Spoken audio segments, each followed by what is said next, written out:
Es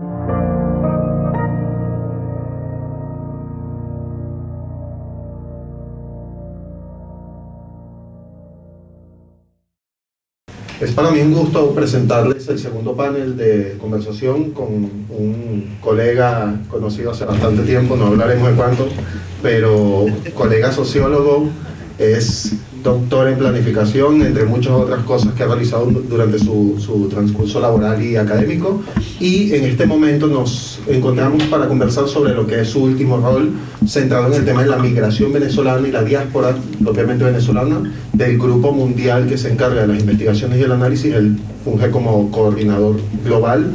Su nombre es Tomás Páez, venezolano, ex profesor mío, pero siempre va a ser maestro. Y bueno, nada, me gustaría empezar comentando con usted ¿por qué diáspora? ¿Por qué diáspora? ¿En qué consiste la idea de diáspora venezolana? ¿Cuándo ha empezado? ¿Y cómo se caracteriza propiamente esta diáspora venezolana que es tan atípica para lo que es la historia de nuestro país? A ver, qué bueno estar aquí con todos ustedes. Qué bueno además que lo promueve una institución como CEDICE. Yo soy miembro del comité académico de CEDICE, entonces me contenta mucho. Y además el Instituto Juan de Mariana, con ellos estuve hace un año más o menos presentando el libro. Le comentaba a Raquel que eso ha servido para difundir el tema en Colombia, y estamos trabajando fuertemente con la Universidad del Rosario este asunto. A ver, ¿por qué diáspora? Migración es un hecho como muy... Luego diáspora habla de desparramamiento, habla de un país que se hace global, de un país pero además de un país que se ha visto forzado a emigrar, un país que en 200 años nunca había emigrado, siempre fue un país de inmigrantes. Nosotros recibimos 300.000 italianos en la década del 50, hemos recibido españoles de todo tipo, desde Galicia, Cataluña, País Vasco, Canarias, por millones o por centenares de miles. Y entonces esa es la idea, desparramados, pero además de manera forzada, sufriendo las consecuencias de un modelo que es el socialismo del siglo XXI, que ataca todos los derechos de propiedad, el primero de los cuales es la vida misma. En Venezuela no hay guerra, pero si ustedes googlean, tenemos en Siria aproximadamente 400 y tantos mil muertos. En Venezuela tenemos más de 350.000 muertos. Y no hay guerra, digamos, no hay tanques, no hay granadas, no hay aviones, no hay drones, no hay nada de eso. Entonces el socialismo ha creado un modelo que obliga a desparramarse a la gente, a hacerse, a buscar otros destinos, a buscar otro lugar donde rehacer su vida. ¿Cómo arranca esto? Bueno, a mí me llamó la atención estando en España. Yo tengo aquí en España por lo menos 60 alumnos míos, así como tú, que estudiaron en mi salón de clase, o que hicieron la tesis conmigo, o que trabajaron en mi oficina. Y les preguntaba que cuándo regresaban a Venezuela, y me miraban con una cara que yo dije, esto hay que estudiarlo, ¿no? La cara me decía, desde tonto para abajo, bueno, ustedes agréguenle todo lo que quieran. Y eso era lo que me decían. Entonces dije, no, esto hay que estudiarlo, aunque mi tema siempre fue el emprendimiento, la pequeña y mediana empresa. Yo edito un observatorio de la pequeña y mediana empresa en Venezuela y del emprendimiento. Esto era demasiado fuerte, y entonces y desde la Universidad Central de Venezuela dijimos, bueno, vamos a constituir el equipo global y vamos a iniciar un estudio sin recursos. Entonces usted es un estudio 3.0, un estudio que utilizó las redes, que utilizó internet, que utilizó Twitter, Facebook, WhatsApp, FaceTime, y con eso construyó la información que está plasmada en este libro, cuya segunda edición se acaba de hacer ahorita en el año 2017 en Venezuela, gracias a la editorial española que cedió sus derechos. Sí, y sobre ya el fenómeno identificado y estudiado, después de todo el trabajo digital de encuestas y el censo, el esfuerzo de censo realizado a nivel internacional, ¿qué nos puede decir? O sea, porque se habla de olas, y en el panel anterior se mencionó que quienes llegaban ahora eran distintos a los que habían llegado algunos años anteriores. Bueno, imagínate, se han pasado 17 años y además la sociedad se ha hecho más pobre. Hoy estamos hablando de 87% de la gente en situación de pobreza. Que tengan una idea, porque si hay españoles, bien, y si no hay españoles, también, porque Venezuela representa, y los venezolanos representamos, tanto en España como en Europa, una fuerza política importante. Hay un peso social muy grande, un peso además que puede servir para evitar que España cometa los errores que cometió Venezuela. Yo creo que ese es si nosotros logramos apoyar allí, creo que estamos ganando un terreno. Entonces, yo siempre comento que un profesor titular en la Universidad Central, en cualquiera de las universidades venezolanas, gana 5 euros mensuales. Comprarse un pasaje significa 18 años de trabajo. Entonces, ¿cómo se va la gente? ¿A pie? ¿Cómo se va la gente? En autobús. ¿Cómo se va la gente? Reuniendo los recursos que haya por allí para poder montarse en un vuelo, ¿no? Pero no hay plata, los venezolanos no tienen plata para poder viajar. Mis alumnos, doctores, viajan 15 días para llegar a Argentina en autobús, porque no hay posibilidad de comprar un pasaje, porque el Estado venezolano le debe las líneas aéreas del mundo. Se han reducido los vuelos, estamos a nivel de Haití, ¿no? Se ha reducido el número de líneas aéreas que viajan a Venezuela y se ha reducido la frecuencia de esas líneas aéreas que viajan a Venezuela. De hecho, ya ni siquiera llegan a Venezuela. Iberia llega a República Dominicana y de ahí cambia por el problema de la inseguridad que hay en Venezuela. Entonces, es imposible que tú te montes, que busques otra opción distinta a irte. Entonces, todo el mundo está empobrecido. Entonces, digamos, pues está empobrecido en Venezuela. Hay una... para que yo sé que está... No, es que hay una muchacha de la escuela de sociología que le comenta a otra. Dice, mira, yo tengo 3 hijas. Yo lo tengo en Facebook. Yo tengo 3 hijas. He buscado trabajo por todos lados. Con lo que pagan, no hay. Me voy a meter, me voy a prostituir, porque es la única forma que tengo de garantizarle la vida a mis hijos. Eso no es que está ocurriendo en el aeropuerto, que llegó aquí con dolor, no, eso está ocurriendo en Venezuela. Eso está ocurriendo en Venezuela. Dice, yo lo que les pido es que no me juzguen, por favor. Es lo que pide una estudiante egresada que habla 3 idiomas de la Escuela de Sociología. Sí, no, esta realidad, claro, se ha ido agravando, y en la medida que va avanzando el proceso de algo que quizás se veía venir, porque realmente ha sido un proceso constante del gobierno de Chávez, de sus sucesivos gobiernos, de sus sucesivos avances en la violación de los derechos de propiedad y tantos otros como los que se comentaron en el panel anterior, y esta explosión de la que se habla a raíz de 2013. Pero es que la migración propiamente tiene años, y es algo de lo que has hablado también en varios artículos. Cuando hablamos de la de hoy, muy empobrecida materialmente, también me gustaría conocer esas diferencias puntuales. Primero, a dónde se están yendo, y yo creo que ya tenemos una idea general de que, claro, si no puedes migrar en avión, te toca en tierra, y las cosas más cercanas a Venezuela son Colombia y otros países vecinos. Pero además de esta diferencia del empobrecimiento material, se notan diferencias importantes entre los que migran hoy y los que migraban hace 4 o 5 años. Ay, Dios mío. A ver, la pregunta es que los periodistas le preguntan a uno, además, con esa cosa de la división en clases sociales, de una vez, ¿no? Lo raspan a uno. Y a mí me hace recordar esto, el tema de los cubanos. A los cubanos se les creó un estigma, que todo cubano que uno veía en Venezuela o en el mundo era gusano, ¿no? Porque se había ido de esa maravillosa revolución cubana, ¿no? Entonces, ese estigma quisieron también instalarlo acá, sobre todo los franquiciados del régimen venezolano en Venezuela, la franquicia que el régimen, la dictadura venezolana tiene aquí en el país. Trató de decir que quienes vivían acá, los venezolanos que viajaban, eran clase media, no era, más bien ni siquiera clase media, era clase media alta, pues tenían recursos, era poco para desprestigiar, es decir, no estaban de acuerdo con un gobierno que estaba preocupado por la gente, que quería ayudar a la gente, etcétera, ¿no?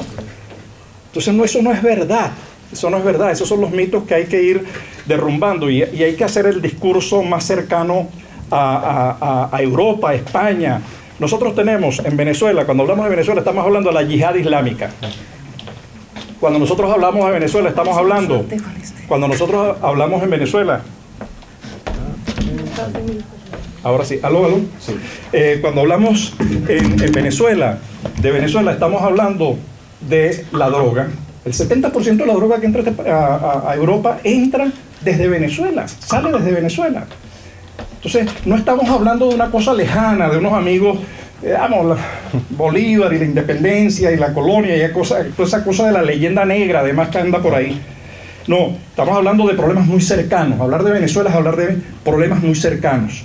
Es hablar de, cuando estaban hablando antes de la libertad de expresión, yo creo que la libertad de expresión se puede ejercer por la propiedad sobre los medios. Aquellos países que tienen más libertad de expresión son los que tienen mayor cantidad de medios. Digamos, que hay una difusión porque sin medios no es posible el ejercicio de la libertad, ¿no? Entonces lo necesita. Pero aquí surgió, en Madrid surgió en la web de la verdad, no sé si se acuerdan, lo propuso Carmena, la web de la verdad, que era: vamos a informar nosotros de las verdades que hacemos, de las cosas buenas, porque los periodistas, por definición, van a criticarnos. Ese es la franquicia del mal. La franquicia del mal es muy sencillita. Una ley, una institución, atacas a la propiedad, sanciones, creas el miedo, censura y autocensura y liquidas. Y si no, te expropian. Listo. Digamos, son 5 pasos. Ocurrió en Ecuador, ocurrió en Argentina. Eso es, digamos, una receta que garantiza el fracaso. Y luego, al final, un solo medio, como tiene Cuba. Entonces... Sí, claro, el proceso se ha visto. Fíjate tú, me gustaría también hablar sobre el tema yo lo he vivido acá estos 5 años, casi 5 años que estaba en España, de cómo era la relación, cómo estaba el tejido social extranjero de venezolanos, en principio aquí en Madrid y en ciudades españolas. Pero noto que en los últimos 3, 4 años han surgido un montón ¿sabes? Ha florecido una sociedad civil en el exterior que se centran no solo en las denuncias de lo que está sucediendo en Venezuela, sino también en el respaldo. O sea, el hecho del envío de medicinas a Venezuela, que todo el mundo es Vox Populi, que escasean, incluso de alimentos, y que ha conducido a encontrar formas alternativas de trasladar estos bienes necesarios e imprescindibles a un país que anteriormente no encontraba esa opción, porque lo que había era la disponibilidad de enviar algo de dinero, de enviar algún apoyo, pero ahora esta carencia básica de no encontrar los bienes en el país ha conducido a este florecimiento, creo yo, de organizaciones, ¿sabes?, que fortalecen cierto tejido social en el exterior y que pudiera ser previsible ver cierto impacto posterior en el desarrollo nacional. Ok, no terminé antes la respuesta. En efecto, está saliendo gente más empobrecida, en peores condiciones, con menos plata. Claro. ¿Por qué se están yendo a Latinoamérica? Bueno, por varias razones. 1, por cercanía. 2, porque lo puedo hacer a pie. Lo puedo hacer en un autobús. Utilizo el autobús además como dormitorio, con lo cual me ahorro el hotel en las noches. Digamos que voy ganando por todos lados. Además tengo una misma lengua, una misma cultura, y tengo una UNASUR que me protege. Y tengo un conjunto de países que me están abriendo las puertas y me están diciendo: en Argentina o le homologo los títulos directamente, permisos en Perú, permisos a los 600.000 venezolanos que hay en Colombia en este momento. Digamos, allá hay una realidad, por eso se están yendo. Han venido acá, entonces los que están viniendo llegaron hasta 2015, estábamos hablando de 1.600.000 venezolanos hasta 2015. De 2015 para acá estamos hablando de 1.300.000 más o menos 3 millones de venezolanos en este momento están fuera de Venezuela. Están distribuidos en 91 países y están distribuidos en 300 y tantas, casi 400 ciudades alrededor del mundo, ¿no? Y podemos aplicar el 80-20, donde se concentran. Colombia, en este orden hoy, el orden era distinto hasta 2015, primero era Estados Unidos, después España, después en un limbo Colombia, ahora es Colombia, Estados Unidos, España. Pero en todo caso, en Latinoamérica tenemos en este momento 1.100.000 más o menos de venezolanos. Puede ser un poquitico más, un poquitico menos, no es censo. Y ese es el primer daño que se le causa a la democracia. La estadística es un bien público que debería producir el Instituto de Estadística acerca de los datos de los venezolanos que están fuera, pero también acerca de los datos de inflación, o los datos de secuestros, o los datos de muertos, o los datos, y el Estado no los produce. Entonces, esos venezolanos que han venido ahora, se están demandando, están planteándole al país y a los venezolanos que están fuera nuevas exigencias, y en consecuencia las organizaciones también se están planteando nuevos retos. Yo vengo ahorita de una reunión en Alemania, que es el primer encuentro de asociaciones alemanas, de venezolanos en Alemania y de venezolanos en Europa. Yo siento que ya estamos en una fase distinta de organización, que ya no es la defensa de mi actividad, pues yo médico, o yo comunicador, o yo, sino que es, aquí tenemos que saltar a otro ámbito, y ya las organizaciones comienzan a hacerlo, a ayudar y apoyar a los suyos, pero ya comienza a pensarse de manera de cómo optimizar recursos y cómo, sumando y articulando, ganamos más, porque es una decisión individual, del individuo y de la organización, y eso se está produciendo. Ahorita en Miami se está trabajando los 8 o 9 grupos que tenemos allá. Está la gente del Plan País, Boston, que seguramente viene el Plan País para Europa, España y Europa, este año o a principios del próximo, ya pensando no solamente en cómo apoyamos al país, sino cómo apoyamos a los venezolanos que están llegando, desde mecanismos de trabajo, estancia, información, etcétera, etcétera. Eso se está produciendo con mucha fuerza. Sí, lo mencionaba porque para mí ha sido patente la diferencia. En el momento que yo llegué, que se veía esto del apoyo básico a unas organizaciones que ya tienen otros objetivos, que se plantean algo más, y que incluso ya trabajan, algunas pocas, pero algunas, en ideas para la reconstrucción del país, para un eventual gobierno que, bueno, no podemos precisar realmente cuándo se dará, esperamos que pronto, pero ese apoyo que se está dando y esa construcción conceptual de una Venezuela diferente ya se está dando. Ahora, lo vemos afuera, pero en el país, ¿qué pueden esperar estos venezolanos que siguen estando ahí? Que porque tengan algunos hijos, porque tengan carga familiar, porque su madre está enferma y no la puede dejar, tengan que seguir en el país. ¿Qué se está viendo de alguna manera? Porque tengo entendido que también has podido visitar el país recientemente y estás al tanto de primera mano de lo que se está viendo, más allá de las imágenes de personas comiendo la basura, que realmente afecta muchísimo el tema de la dignidad humana. Pero ¿qué está sucediendo y qué puede esperar el venezolano de a pie, el común, el que no se puede ir en Venezuela? A ver, este proyecto, cuando nace, repito, en la Universidad Central, nace con un propósito. El estudio es la primera fase. La segunda fase es el observatorio. Estamos en el tercer observatorio en este momento de la diáspora. El proyecto medular es cómo articular ese capital humano que está afuera para participar en el proceso de recuperación y reconstrucción del país. Eso, cuando digo eso, la gente dice, hay que retornar. No, es una decisión individual. Cada quien hace de su vida, me quedo o me voy, ese es un problema individual. El tema es que quienes se han ido tienen hoy nuevos contactos personales, institucionales, empresariales, conocen a nuevos partidos políticos, conocen el funcionamiento de alcaldías y gobiernos locales, pero en el caso de Francia han aprendido una nueva lengua, en el caso de Alemania también, en el caso de... Entonces tenemos todo un acervo de competencias enorme. Eso es capital humano. Por eso es que nosotros decimos que el concepto fuga de cerebros no existe. De hecho, no se utiliza en teoría de las migraciones ya, pero no solamente no existe, sino que es inútil para formular políticas públicas. Entonces, no es solamente lo que está haciendo la diáspora, es que también en el país se están produciendo cambios.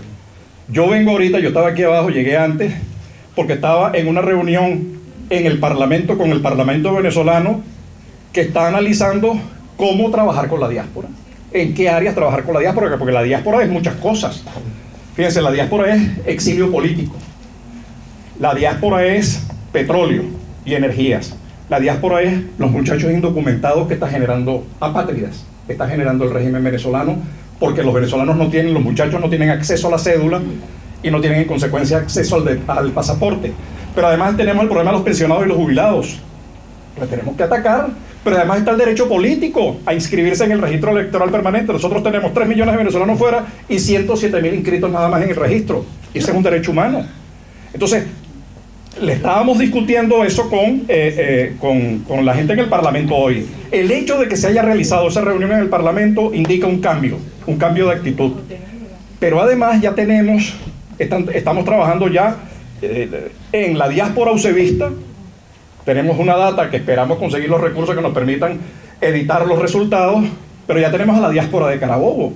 La diáspora de Carabobo está integrada por la Asociación de Ejecutivos, las cámaras de industriales y la Universidad de Carabobo en principio, porque no basta con tener fuera la intención y los proyectos, es necesario articularlo al país, y en esa relación se está produciendo un cambio también dentro del país, y vienen nuevas diásporas regionales, y ojalá desde el Parlamento pueda salir algunas líneas políticas, algunos marcos legales que permitan tomar decisiones y actuar con la diáspora, porque somos de la dimensión del Estado Carabobo, 3 millones de personas. El Estado Carabobo tiene 15 diputados en el Parlamento. ¿Por qué los venezolanos no vamos a tener lo que estamos en el exterior, parlamentarios en Venezuela? Lo tiene Italia, lo tiene Francia, lo tiene Ecuador. ¿Por qué nosotros no? ¿Por qué nosotros no tenemos un consulado itinerante que vaya tras los venezolanos para prestarles los servicios? De cédula, de pasaporte, eso lo hace Colombia, lo hace México. De México incluso llega a prestarle servicios de salud y educación a sus conciudadanos. Entonces nosotros tenemos un apartheid político que necesitamos abordar, y eso está ocurriendo afortunadamente fuera y dentro del país. Sí, todo el tema de la reconstrucción es súper interesante. De hecho, hace no mucho estaba leyendo un artículo de Leonardo Vera, que creo que es de los economistas, vamos a hacer una división entre más escépticos y los más optimistas. Por un lado estaba Douglas Barrios y Miguel Santos, si no me equivoco, que proponían que el tiempo que podía tomarle a Venezuela para recuperar su estatus de los años 70, que bueno, era referencia mundial y polo de atracción de migrantes de otros países, tomaría alrededor de unas 3 o 4 décadas, con unas tasas de crecimiento que parecen forzadas, quiero decir, del 8, 9, 10% constante durante 3 o 4 décadas. Sin embargo, Leonardo Vera dice que puede ser mucho antes, dado el apoyo que pueden prestar estos grupos externos. ¿Dónde se situaría usted? ¿Dónde estarías tú? ¿Tú crees que estaríamos ante una explosión milagrosa? Se pudiera hablar de nuevo, porque también se habló durante un tiempo del milagro venezolano, de la vitrina de América. ¿Lo pudiéramos ver nuevamente? ¿O crees que el daño, porque se ha hecho un daño muy importante durante tanto tiempo, estamos hablando de casi 2 décadas de gobierno oficialista, destruyendo la confianza, separando familias, primero políticamente y luego físicamente, ¿crees que el daño pueda subsanarse en un tiempo récord, como por ejemplo lo plantea Vera? A ver, vamos por partes, porque estamos mezclando. Sí, no, ya estamos mezclando. A ver, el daño que ha sido causado es impresionante, ¿no? En todos los terrenos, no hay terreno que se salve. Llámese electricidad. Antes hablaban de internet. Internet estamos nosotros en ancho y velocidad de banda en segundo lugar de abajo hacia arriba en Latinoamérica, nada más por encima de Cuba. En el sector eléctrico necesitamos inversiones de 30.000 millones de dólares, la infraestructura, hay clínicas privadas que eran emblemas que tienen 2 y 3 pisos cerrados por falta de insumos, por falta de reactivos, por falta de equipos, etcétera, etcétera. Entonces, ese es un tema. El segundo tema, la inversión que se va a requerir es enorme, pero es una tremenda posibilidad, inmensa posibilidad, y ahora te cuento dos o tres experiencias. La segunda cosa es, la familia está dividida. Yo creo que cada vez menos. Sí. Yo creo que se ha producido un deslave del oficialismo y ha venido recalando la gente en este lado, digamos, en el lado de la democracia, y por eso hoy somos mayoría. Y por eso hoy no solamente somos mayoría nacionalmente, somos mayoría internacionalmente. Cuando uno venía acá, aquí había periódicos que el caso venezolano no lo tocaban, ¿no? Porque no creían que la cosa, todavía en el Parlamento Europeo hay fuerzas políticas. Una reciente declaración del representante del PSOE en Valladolid dijo que bueno, que ya estaba bueno de hablar de Venezuela, ¿no? que era culpa de los dos, del gobierno y de la oposición. Bueno, pero no estamos hablando de una persona, de un militante de base, estamos hablando de un vocero, ¿no? Entonces, eso significa que se ha producido un deslave global. Hoy tienes al Grupo de Lima, más los otros países que se abstuvieron, tienes a la Unión Europea, tienes a Estados Unidos, tienes a Canadá, tienes a los países que no forman parte de la Unión Europea. El gobierno está aislado, el gobierno solo se mantiene por el apoyo de los militares. Entonces, tienes una sociedad que más bien se ha unido en contra de un modelo. Entonces esas rupturas familiares yo creo que han venido desapareciendo. A mí yo quedé sorprendido con una anécdota en Alemania. Ella es profesora, fue profesora en la Universidad de los Andes, su familia estaba necesitando plata, los venezolanos están viviendo en Venezuela de las remesas de $10, $20 y $30 que se envían desde acá, desde Francia, desde Estados Unidos. Estamos hablando de esas cantidades, que eso es bastante plata en Venezuela, aunque dé para poco, porque además no hay. Y ella decía que ella le está financiando también a gente que era hasta hace poco del gobierno. O las envíos de medicina no están viendo quién es quién. Entonces tú la necesitas y yo la... Entonces hay una labor de solidaridad que ha hecho que hay una sociedad. Entonces, y la tercera parte de la respuesta es... Yo le preguntaba a una empresa, a una grande farmacéutica, me dice, mira, Venezuela está en rojo, digamos, está ahí encendida la luz porque es un país de opciones. Digamos, en lo que Venezuela cambie, se creen las condiciones que lo hagan posible, nosotros estamos invirtiendo ya. Pero es que nosotros, dentro de este trabajo que estamos haciendo, que es una agencia de matrimonio entre la diáspora, es decir, la nueva geografía de los venezolanos y los venezolanos que están en el país, estamos promoviendo inversiones conjuntas, desarrollo de proyectos, y hay recursos y hay empresas interesadas en invertir en Venezuela cuando las cosas cambien, por supuesto. Digamos, en este contexto, nadie en su sano juicio invierte en Venezuela, pero las condiciones están dadas para que en muy poco tiempo Venezuela se dispare, porque además tiene un colchón, que es el petróleo, que le permite, digamos, un colchoncito que le permite aterrizar con más suavidad que otros países. Creo que va a ser de un dinamismo tal impresionante. Creo además que los organismos internacionales están prestos a poner recursos porque saben que es una economía que bien administrada puede pagar el compromiso. Sí, no, o sea, es parte de la tesis que exploraba Vera, y bueno, yo hasta cierto punto la comparto porque conozco el potencial. Respecto a la diáspora, una última pregunta antes de que pasemos a la ronda de preguntas, que me imagino que habrán algunas.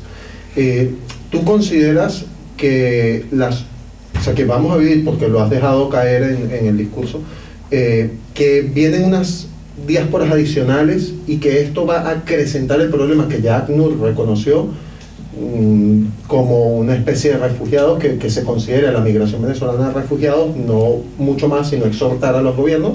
Un paso importante, sabiendo que muchas agencias de las Naciones Unidas, como la FAO, hasta hace poco reconocían los esfuerzos del gobierno venezolano por el combate, la lucha contra el hambre. Pero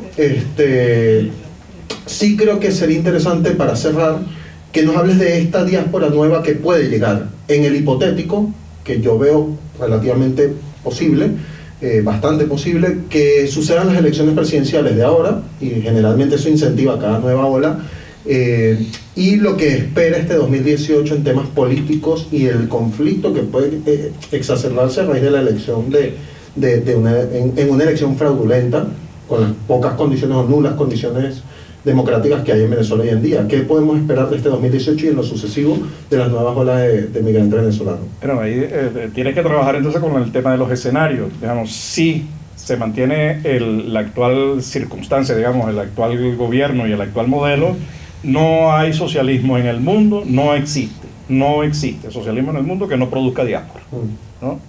Y usted le pone el muro de Berlín y la gente lo salta, y usted le pone unos tiburones en el medio y la gente se las inventa para nadar entre tiburones y llegar a Miami desde Cuba. Usted le pone Siberia y la gente protesta en Ucrania, aunque sabe que el castigo va para allá, porque, digamos, está en juego la vida, está en juego la sobrevivencia, está en juego el alimento, está en juego la medicina del familiar, los 10 euros. Entonces, la situación en Venezuela es absolutamente grave. Tenemos, a la gente le cuesta. China produjo en 3 años, con el gran salto adelante, 46 millones de muertos cuando colectivizó la propiedad. 46 millones de muertos, y eso siempre comienza con un muerto, y nosotros ya los tenemos producto del hambre, ya los tenemos producto de la carencia de medicina, producto ese esfuerzo que está haciendo Cáritas con el estudio que hizo de la desnutrición en Venezuela. Estamos creando problemas a las generaciones futuras, estamos generando muchachos con problemas. Entonces, le estamos estropeando el futuro a muchísima gente producto de este modelo. No es incapacidad, es un modelo que genera eso. Entonces, si es ese escenario, no hay posibilidad de parar la migración. No existe posibilidad. Es lo que ocurrió con Siria y la gente montada en donde sea, y es lo que ocurre con Libia, y es lo que ocurrió en algún momento en las Islas Canarias, cuando la gente salió aquí en pateras para Venezuela, ¿no? Evadiendo a Franco, incluso terminaban dándole la vuelta a la misma isla porque no encajaban en la ruta que iba para Latinoamérica. Entonces, ojo, eso, si sigue el modelo, es eso. Ahora, si producimos, si logramos producir un cambio, si logramos producir un cambio, si se produce ese cambio, no es que si se produce, si lo generamos nosotros. Eso no, los cambios no se producen solos, no es que uno se sienta, aunque la vida cambia, como dice la canción de Violeta Parra, aunque la vida cambia, no es de Violeta, es de otro escritor, pero no importa. Aunque la vida cambia, si nosotros no creamos las condiciones, y desde aquí tenemos una labor que es la denuncia en nuestros partidos políticos en España, en las organizaciones en España, en los espacios universitarios en España, abriendo espacios, abriendo debates para mostrar lo que, documentando, porque esto hay que documentarlo. Lo que ha ocurrido en Venezuela es una cosa insólita. Imagínense ustedes, Venezuela es la que pone los recursos. Venezuela le entrega 97.000 barriles a Cuba diariamente de petróleo, y al final le va a quedar debiendo, y además obedece. Eso es, en los anales de la historia eso no existe. El que pone los recursos manda. En el caso de Venezuela obedece. Eso ya es más o menos la locura. Entonces, si permanece ese modelo, esa va a ser la consecuencia: más migración, y Latinoamérica lo va a sentir con toda la fuerza, porque los 2.300 kilómetros de frontera no lo ha podido parar Estados Unidos frente a México, que tiene 11 millones de mexicanos en su suelo, en suelo norteamericano. Sí. Con ese muro que vaya a construir Trump, es que no es posible, ese es un costo, porque la gente le va a inventar unos huecos por debajo, y va a hacer unos subterráneos, y va a viajar en metro, van a hacer de todo. Eso no es posible parar la situación. Entonces, la única posibilidad de aprovechar a la diáspora es que el modelo de sociedad cambie, para poder hacerlos partícipes, poder participar nosotros con nuestro conocimiento, con nuestro know-how, con nuestras relaciones, estemos donde estemos. Nos quedamos a vivir en España, no importa, pero siempre habrá la posibilidad de dictar un crucito, irse a comer una arepita con queso de mano, una cachapita, etcétera, que siempre ayuda pues al cuerpo. Bueno, muchísimas gracias, Tomás. Vamos a dar breve. Tenemos, si no me equivoco, una ronda de preguntas. Primer lugar aquí el señor, por favor. Segundo, tercero. Ahí tiene a su derecha. En realidad, pues, no hay mucho que decir en contra, porque todo a favor. Yo soy hispano-venezolano, y lo que usted dice, pues tiene razón. Nosotros los que somos españoles tenemos que presionar a este gobierno. Lo que veo que es difícil, porque los gobiernos no se tiran entre sí. Eso va a ser una lucha de venezolanos propiamente para tumbar ese gobierno. Porque, ¿qué va a hacer España? A España no le conviene ponerse a pelear con ellos. Las pensiones que no tienen que pagar no las pagan. Y tampoco, o sea, la lucha es nuestra. Ahora, con respecto a la diáspora que usted dice, así como hay organismos internacionales que estudian la diáspora o los movimientos migratorios de los peces y la conservación de las aves, en fin, y la migración de los humanos, ¿quién la controla? O sea, hay un organismo, sí hay. ¿Qué hace ese organismo? Esa es la pregunta, porque aparentemente siempre es como los clubes de los gobiernos, y el pobre, el pata en el suelo, Pues no. ¿Qué hacen los organismos que controlan la migración? No, organismos que controlan la migración no se controla, digamos. Tú puedes tener políticas que protegen o no. No, tú tienes organismos internacionales, la organización, el Foro Mundial de Migraciones. Además desarrollan encuentros, eventos, se preocupan, detectan problemas, desarrollan políticas, propuestas. No, es muy activo. Menos de lo que uno desearía, pero más de lo que uno cree hacen realmente, ¿no? Y están muy activos, son organismos muy activos, preocupados por todos estos temas. ACNUR, como parte de Naciones Unidas, también están montando, en el caso venezolano, están montando en la frontera colombo-venezolana viviendas, lo están haciendo en Brasil. Pero usted me tocaba un tema, ¿qué se puede hacer? Los gobiernos pueden hacer muchísimo. Si nosotros logramos, nada más, de los 400.000 millones de dólares que se han robado, y no estamos hablando de Salanzuela, ¿no? Salamancazuela, porque Salamanca tiene unas inversiones muy buenas de venezolanos muy serios, pero tiene unas inversiones que son producto de unas hilachas muy complejas. Solamente recuperar el 10, 15, 20% de los 400.000 millones que se han espalillado nos da para el programa macroeconómico. Bueno, eso es mucho. Siguiente pregunta, señor. Buenas noches. Excelente tu charla y has tocado el punto más álgido que yo creo que es donde está la solución y lo has dicho. Los cubanos, el régimen cubano. Este gobierno de delincuentes son marionetas de los cubanos. ¿Por qué no tocamos esa solución? ¿Por qué no vamos a Cuba y decirle, mira, suelten todo esto de Venezuela, a buscar la forma, la manera de resolver el problema por allí? Yo considero que allí es donde está la solución, porque todos los que están allá en Venezuela son puras marionetas. Espero tu respuesta, porque ahí creo y estoy seguro está la solución. Gracias. Okay. Anoto esa para no extenderme, pero te la voy a responder, no te la voy a dejar de lado. Ajá. Hola, buenas noches. Mi nombre es Joana Quija. Me gustaría preguntarle si tenemos que definir ya particularmente el estatus migratorio de los venezolanos. ¿Qué podemos decir que somos? ¿Inmigrantes económicos, desplazados externos, refugiados? ¿Cuál es su opinión? Mira, todo, digamos, el de refugiado cada vez nos está cayendo, está más cerca de la realidad, ¿no? Por toda la situación de crisis humanitaria que vive el país. Pero todos ellos caben, digamos, lo que me estás diciendo, porque más que una conceptualización es cuáles son los problemas de esos venezolanos, qué es lo que están sufriendo esos venezolanos, qué es lo que están pasando, cómo se tienen que reconvertir, no solamente los jóvenes, sino los viejos, ¿no? La gente que trampea a sus padres y les borra el pasaporte para que no puedan regresar al país. Digamos, tienes ahí, cabe todo. Digamos, ahora estamos más próximos al tema del refugio. Vale. Lo siento, quizá después del siguiente. Disculpa. No te preocupes. Bueno, se ha hablado de cambio, usted acaba de hablar de cambio. Sabemos que en Venezuela es innegable que tenemos un problema político, ya eso está más que conocido, ¿no?